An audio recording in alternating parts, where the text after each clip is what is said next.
मैं शुक्रिया अदा करता हूँ इरफान यूसुफ साहब का, फराज हाशमी साहब का और एमएसएम की टीम का कि आज उन्होंने ये मौका दिया कि आपके साथ मैं मुखातिब हूँ। और मैं बहुत मुख्तसर तौर पे बात करना चाहूँगा, इसलिए कि आपकी तवज्जो भी रहे और आप जितनी बात लंबी होती है तो वो बात ड्रैग भी हो जाती है।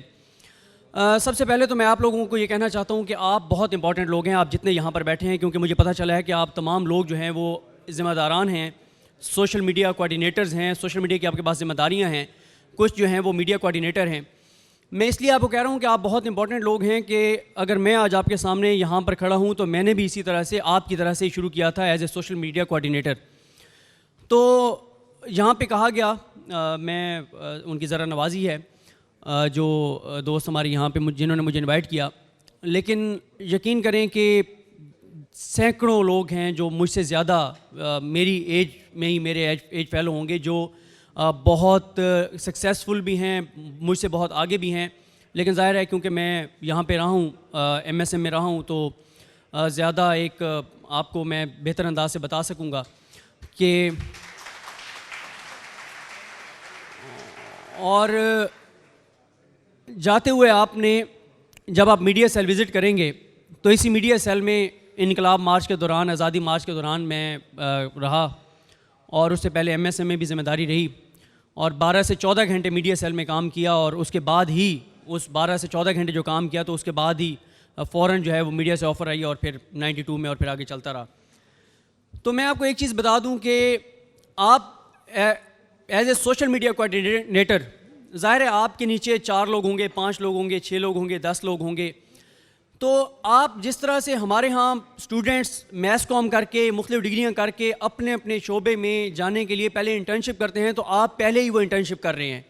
आप इस ज़िम्मेदारी पे होते हुए वो इंटर्नशिप कर रहे हैं, क्योंकि वहाँ पे भी ये काम सीखा जाता है। आप लोगों को काम करते हुए देखते हैं, आप खुद थोड़ा सा काम करते हैं तो आप सीखते हैं। तो आप अभी से सीख रहे हैं कि एक टीम लीडर कैसा होता है, जिसने टीम को लेके चलना होता है वो कैसा होता है, एक बंदा काम कैसे करता है। और फिर देखें ना कि आपकी कैसी एक ट्रेनिंग होती है कि आप as a social media coordinator जब आप मीटिंग करते हैं, आप कहते हैं, और ख़ुद तसाबी अपनी तो होती ही है, साथ ज़ाहिर है जब आप एक टीम को लेकर चल रहे होते हैं तो आप देखते हैं बैठ कर के हमने काम शुरू किया। मिसाल के तौर पे ये जनवरी चल रहा है, जनवरी 2021। तो अगर आप में से किसी को ज़िम्मेदारी मिली थी जनवरी 2020 में, तो वो जनवरी 2020 के बाद जनवरी 2021 में कम से कम 1 साल बाद तो वो अगर ज़िम्मेदारी किसी और को दे रहा है तो ये देखेगा ना कि 1 साल में मैंने क्या किया है, क्या मैं इसको आगे लेके सोशल मीडिया के जो अपनी वो टीम थी उनको सिखा सका हूँ, बता सका हूँ, आगे ले जा सका हूँ। जब मुझे ज़िम्मेदारी दी गई थी तो 50 लोग थे या 10 लोग थे, अब क्या 12 हो गए हैं या 7 रह गए हैं या 6 रह गए हैं? मैंने लोग बढ़ाए हैं या मैंने कम किए हैं? दूसरा यह है कि आया मैं अगर आज 1 साल बाद इस ज़िम्मेदारी से जा रहा हूँ तो क्या मैंने पीछे अपना मुतबादिल तैयार किया है, क्या मैंने खुद पीछे किसी को ऐसा तैयार किया है कि वो मेरी जगह उसको लीड कर सके? तो ये आपकी अभी से जो है वो एक ट्रेनिंग हो रही है और आप अभी से इस एज में अगर आप एक अच्छे टीम लीडर साबित होंगे, एक अच्छे कोऑर्डिनेटर साबित होंगे, तो आप कल को किसी भी जगह पर जाएंगे जॉब के लिए, प्रोफेशनल लाइफ में, तो ये आपको ये चीज़ काम आएगी। उसकी रीज़न ये है कि आप एक तामीरी काम कर रहे हैं, आप तकरीबी काम नहीं कर रहे। आप तामीरी काम ये कर रहे हैं कि आप हैं मुस्तफ़ी स्टूडेंट्स मूवमेंट से। मुस्तफ़ी स्टूडेंट्स वो हैं जिनका मकसद ये है कि हमने लोगों को मुस्तफ़ा करीम सल्लल्लाहु अलैहि वसल्लम, नबी करीम सल्लल्लाहु अलैहि वसल्लम के रास्ते पर लेकर आना है, उनकी बताई हुई तालीमात पर लेकर आना है। और दुनिया में कामयाबी का ज़रिया ही यही है कि जो भी नबी करीम सल्लल्लाहु अलैहि वसल्लम के सुन्नत पर अमल करेगा, उनके रास्ते पर चलेगा, तो वो कामयाब होगा। तो आप एक तो ज़ाहिर है सबसे बड़ी कामयाबी तो वही होती है कि अगर आप जिस मकसद के लिए इस दुनिया में आए हैं और जाकर और जो हमने इम्तिहान देना है, अगर उसकी आप तैयारी कर रहे हैं और उसमें आप कामयाब होंगे, असल कामयाबी तो वो है। लेकिन ज़ाहिर है कुछ प्रोफेशनल तकाज़े भी हैं, आगे दुनियावी तकाज़े भी हैं, आपने आगे किसी न किसी जो है वो शोबे में जाना है। तो इस जगह पे अगर आप काम करके और अपना एक्सपीरियंस हासिल करके एक ऐसी ऑर्गेनाइजेशन के साथ जो तामीरी काम कर रही है, जिसका मकसद पाकिस्तान के ख़िलाफ़ नहीं है, जिसका मकसद पाकिस्तान को आगे लेकर जाना है, जिसका मकसद नौजवानों को नबी करीम सल्लल्लाहु अलैहि वसल्लम के रास्ते की तरफ लेकर आना है, जिसका मकसद मुआशरे में बेहतरी और भलाई पैदा करना है, तो ये जो आपका एक्सपीरियंस है ये आपका टाइम का ज़्यादा नहीं होगा। क्योंकि अक्सर हम ये देखते हैं कि वालिदैन की जानिब से कहा जाता है कि तलबा तंजीमों से बच के रहना चाहिए, तलबा तंजीमों में नहीं जाना चाहिए। उसकी वजह यह है कि वो एक वालिदैन के सामने जो एक होता है कि वो एक ऐसी तंजीम जिसका मकसद जो है वो लड़ाई है, जिसका मकसद कोई ऐसा है कि जो कि तामीरी नहीं है, जो कि तखरीबी है, तो आप एक ऐसी ऑर्गेनाइजेशन के साथ काम कर रहे हैं जिसका मकसद जो है वो तामीरी है। तो मैं आपको थोड़ी सी चीज़ें इंपॉर्टेंट बता के और फिर कुछ और चीज़ों की तरफ आता हूँ कि आपको क्या क्या करना चाहिए as a social media coordinator या आप में से जो मीडिया कोऑर्डिनेटर हैं। देखें, सबसे पहले मैं आपको ये बता दूं कि जब मैंने शुरू किया तो मैंने सिर्फ एक ही चीज़ थी और वो ये थी कि ये काम जो भी मैं कर रहा था मीडिया का, इसको मैंने जुनून और इश्क की तरह किया है। जो भी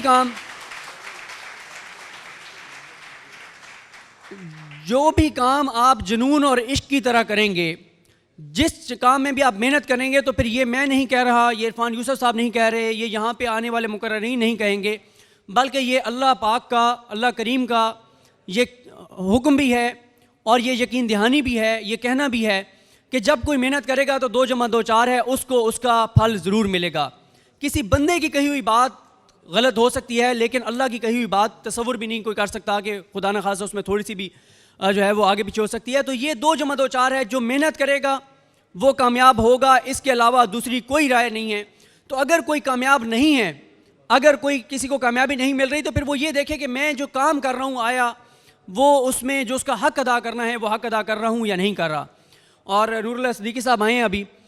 जब मैं मीडिया सेल में आया था तो मैं अक्सर ये बताता हूँ कि जब मैं ऐनुल हक बगदादी साहब के पास आया तो मुझे पता चला कि यहाँ पे मीडिया सेल में कुछ लोगों की ज़रूरत है। आरिफ रिजवी साहब हैं मुल्तान से, उन्होंने मुझे बताया।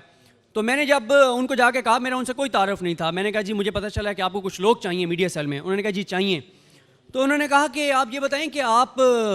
कितना टाइम देंगे, यहाँ पे कितना टाइम काम करेंगे।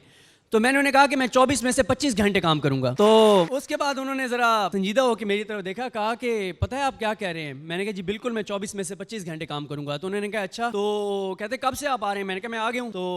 उन्होंने कहा ठीक है, बैठें और काम शुरू करें। तो मैंने काम शुरू किया और उस दौरान इनकलाब मार्च और आज़ादी मार्च के दौरान 14 से 16 घंटे 18 घंटे काम किया अल्हम्दुलिल्लाह। और उस काम ने, उस मेहनत ने, उस टाइम ने पे बैक किया है। मैं आपको एक बहुत इंपॉर्टेंट बात बताने लगा हूँ, आपने मेरी ये बात बहुत तवज्जो से सुननी है और मैं बड़ी जिम्मेदारी के साथ आपको ये बात बता रहा हूँ, एक ऐसी चीज़ जिस पे मैंने खुद जो है वो अमल किया है। मैं अक्सर ये कहता हूँ कि